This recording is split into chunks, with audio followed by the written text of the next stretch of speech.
kagulat world. Unti-unti nang nagbago ang tingin ng buong tennis world kay Alexandra Ayala. Hindi na lang siya simpleng future star. Hindi na rin siya basta underdog na masaya nang makapasok sa Grand Slam main draw. Ngayong 2026 Roland Garros, mas marami ng fans at analysts ang naniniwalang kaya na talagang gumawa ni Alex ng makasaysayang finals run sa Paris. Matapos ang kanyang explosive clay season at tuloy-tuloy na pagangat sa WTA rankings, biglang naging isa si Alex sa pinaka-pinag-uusapang dark horse ng French Open. At habang lumalabas ang projected draw niya, kontra sa mga higanteng pangalan tulad ni Naomi Osaka, Aryna Sabalenka, Coco Gauff at Elena Rybakina, mas lalo namang umiinit ang excitement ng mga Pinoy fans.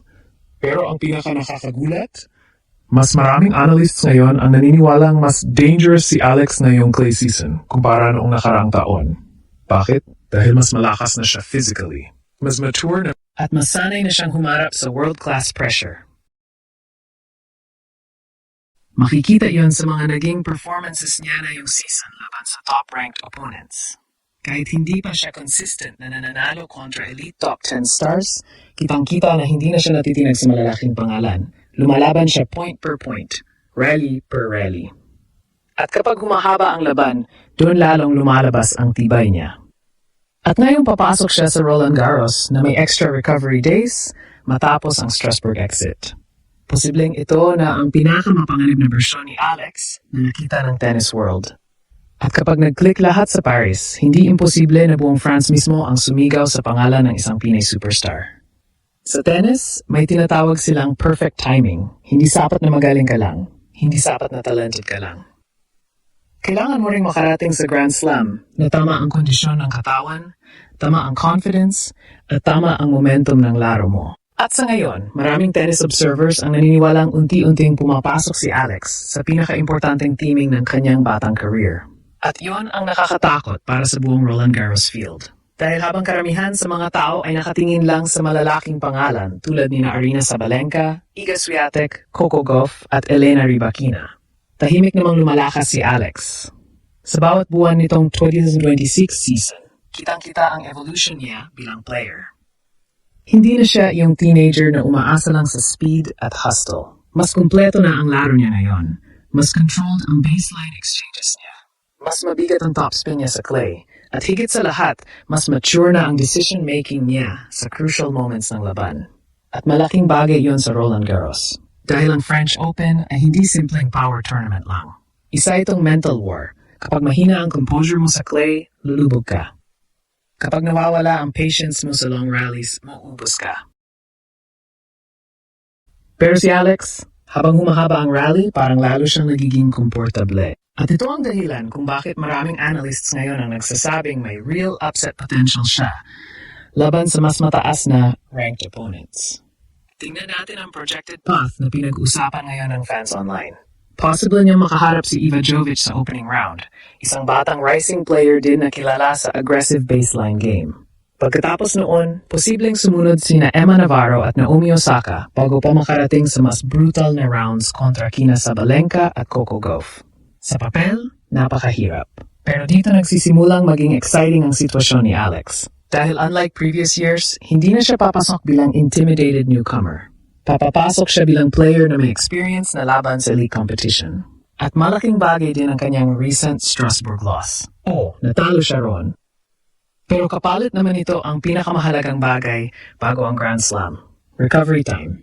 Mas sariwa ang legs niya ngayon. Mas marami siyang preparation days. Mas maraming pagkakataon para mag-adjust sa Paris clay conditions. At sa high-level tennis, minsan iyon ang difference ng second-round exit at historic finals run.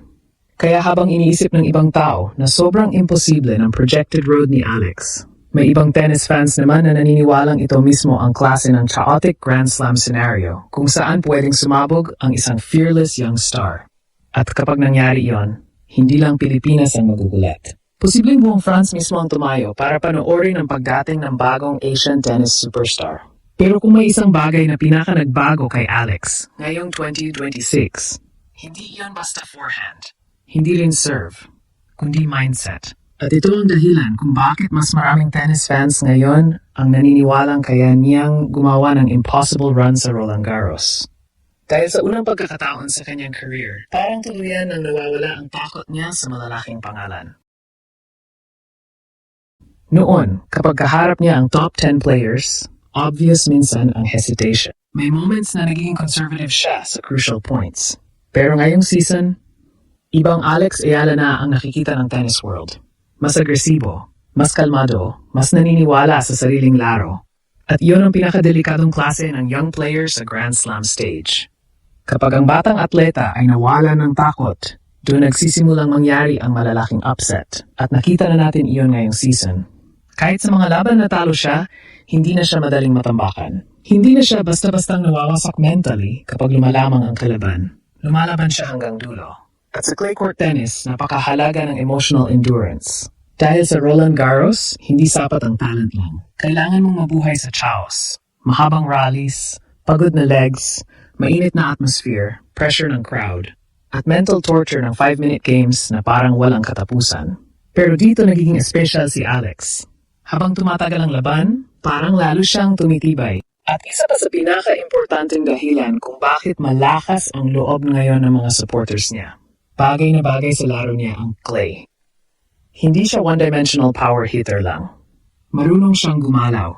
Marunong siyang mag-construct ng points. Marunong siyang maghintay ng tamang opening bago umatake. At kapag nag-click ang rhythm niya sa baseline, kaya niyang pahabayin ang rallies hanggang mapagod ang kalaban. Ito ang klase ng laro na pwedeng maging nightmare sa French Open.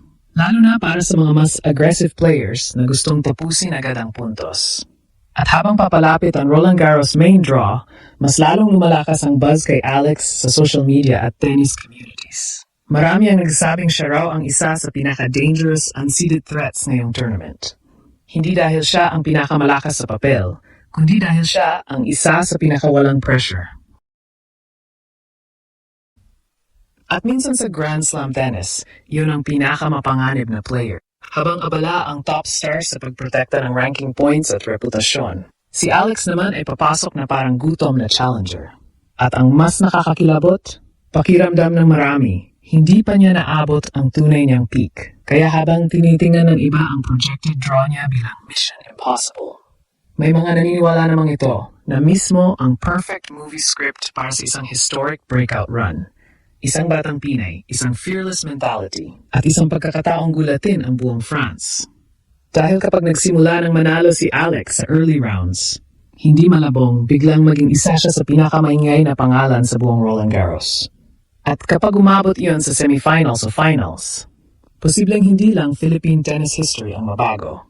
Posibleng mabago rin ang tingin ng buong mundo sa kakayahan ng Asian women's tennis sa pinakamalaking stage ng sport.